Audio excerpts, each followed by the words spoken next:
chère présidente et président des associations membres de notre union régionale France Asso Santé Auvergne-Rhône-Alpes, chères administratrices et administrateurs, chers représentants des usagers, chers partenaires, je suis très heureux de m'adresser à vous par ce court message pour déjà évoquer cette année 2020 qui a été si particulière et vous souhaiter une très belle année 2021.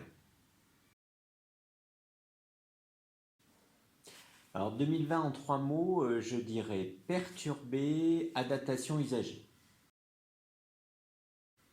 Perturbé, est-ce que j'ai vraiment besoin d'expliquer davantage? Comme tout le pays, les activités de notre délégation ont été perturbées par l'arrivée de cette pandémie qui a remis en cause tout un pan des possibles. Mais à contrario, adaptation parce que finalement elle nous a aussi ouvert d'autres activités, offert d'autres possibilités. Franchement, qui aurait cru à la fin de l'année que nous et notre réseau d'associations de représentants des usagers, même nous, on soit des pros de la visio. Et sur une région qui est grande comme la nôtre, avec ou sans pandémie, ça ouvre nécessairement des possibilités.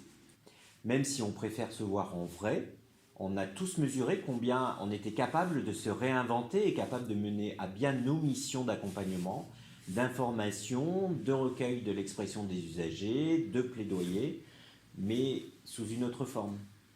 La création de l'Observatoire régional d'alerte et d'information des usagers en est un bon exemple. L'adaptation du service XL en est un autre, alors que nombre de services aux usagers étaient aux abonnés absents pendant le premier confinement.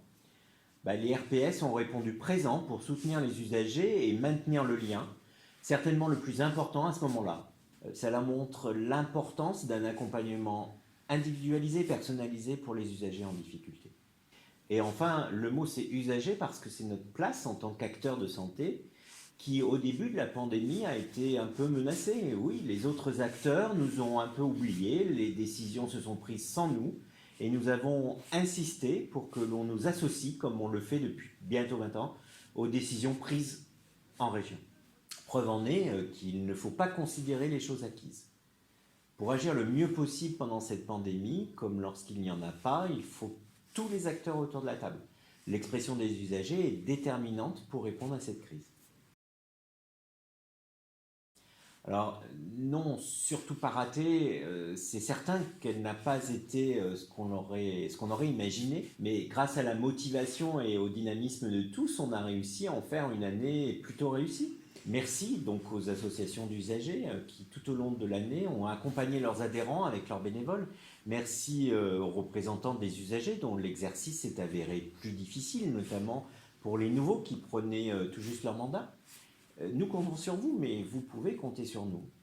Merci au travail de nos élus et de notre équipe qui ont répondu présent pendant toute cette période, tous et toutes motivés, mobilisés, compétents pour faire en sorte que la voix des usagers soit prise en compte. Alors, le mot pour 2021, je dirais espoir, car même si l'organisation n'est pas encore parfaite, la vaccination qui a commencé est un formidable vecteur d'espoir pour sortir de cette crise sanitaire. La voix des usagers sera déterminante cette année et notre priorité sera plus que jamais de faire entendre nos voix et celles de nos adhérents. Sur ce sujet, l'année 2021 sera notamment l'occasion de renouveler la CRSA, Conférence régionale de santé et d'autonomie, qui est le Parlement de la santé sur la région. C'est un organe important de démocratie sanitaire et il nous revient à nous aussi, usagers, de s'y impliquer largement. Alors j'espère bien qu'on se reverra en 2021. En tout cas, nous travaillons nos projets pour nous offrir cette possibilité, tout en restant conscients que ce sera peut-être limité, tout du moins sur ce début de l'année. Mais on prépare déjà les 10 ans de la Journée européenne des droits en santé pour lesquels on souhaite vraiment marquer le coup. Nous lançons également les défis citoyens. Agis pour ta santé à destination des jeunes de 16 à 25 ans, avec pour objectif de faire contribuer les jeunes aux politiques de santé qui les concernent. On prépare aussi de nouvelles rencontres entre les professionnels et les représentants des usagers sur le thème du recueil de l'expression des usagers pour la rentrée. Et bien sûr, on espère reprendre nos activités habituelles en présence dès que l'on pourra, malgré nos grandes compétences pour la visio, comme je l'expliquais tout à l'heure. Il est temps de vous remercier et nous souhaiter à toutes et tous une très bonne année 2021 qui, n'en doutons pas, sera l'année d'un renouveau.